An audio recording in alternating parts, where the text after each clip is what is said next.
देश के सरकारी अधिकारियों द्वारा इस्तेमाल किए जाने वाले व्हाट्सएप या फिर इंस्टाग्राम जैसे इंटरनेट बेस्ड एप्लीकेशन के इस्तेमाल को लेकर अब सरकार की तरफ से नए दिशा निर्देश जारी किए गए हैं। जारी किए गए नए दिशा निर्देशों के अनुसार सरकारी गोपनीय कागजातों का आदान प्रदान अब व्हाट्सएप या फिर इंस्टाग्राम के जरिए नहीं किया जा सकता है। गोपनीय सूचनाओं के लीक होने से रोकने के लिए केंद्र सरकार ने सख्त कदम उठाए हैं। अब कोई भी सरकारी दस्तावेज व्हाट्सएप या टेलीग्राम जैसे इंटरनेट मीडिया प्लेटफॉर्म पर साझा नहीं किए जा सकेंगे। यही नहीं, गोपनीय मुद्दों से जुड़ी अहम बैठकों में स्मार्टफोन या स्मार्ट वॉच के उपयोग पर भी रोक लगा दी गई है। सरकारी कामकाज की गोपनीयता को बनाए रखने के लिए सरकार ने नए संशोधित दिशा निर्देश जारी किए हैं। ये दिशा निर्देश खुफिया एजेंसियों ने मौजूदा व्यवस्था की खामियों की समीक्षा के बाद तैयार किए हैं। ये दिशा निर्देश ऐसे समय में जारी किए गए हैं जब गोपनीय सूचनाओं के लीक होने से रोकने के लिए स्थापित राष्ट्रीय संचार दिशा निर्देशों और सरकारी निर्देशों के लगातार उल्लंघन के मामले सामने आ रहे थे। सूत्रों के मुताबिक नए संचार दिशा निर्देशों में भी सभी सरकारी अधिकारियों से कहा गया है कि वो गोपनीय सूचनाओं को व्हाट्सएप, टेलीग्राम इत्यादि पर साझा नहीं करें। इन ऐप के सर्वर को विदेश में निजी कंपनियों द्वारा नियंत्रित किया जाता है।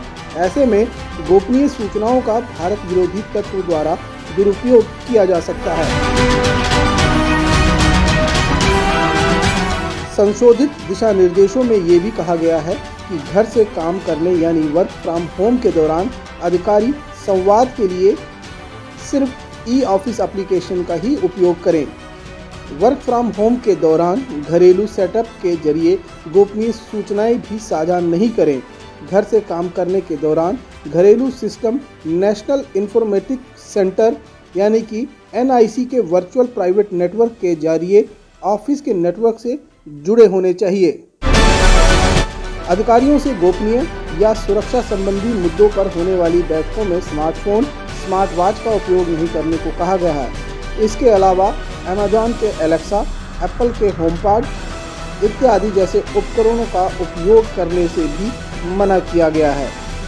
वर्चुअल बैठक के लिए गूगल मीट या जूम जैसे ऐप का भी उपयोग करने से मना किया गया है। इनके स्थान पर CDEC, department of advance computing, NIC द्वारा स्थापित वीडियो कॉन्फ्रेंसिंग के उपकरणों का अनिवार्य पासवर्ड के साथ उपयोग करने की सलाह दी गई है।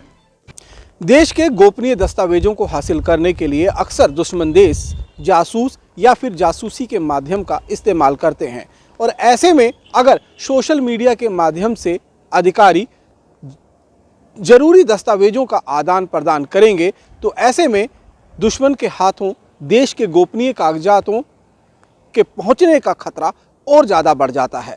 इसीलिए सरकार की तरफ से अब ये नए दिशा निर्देश जारी किए गए हैं जिसका पालन देश के हर सरकारी अफसर को आज से करना पड़ेगा। रमन सैनी, जम्मू क्रॉनिकल।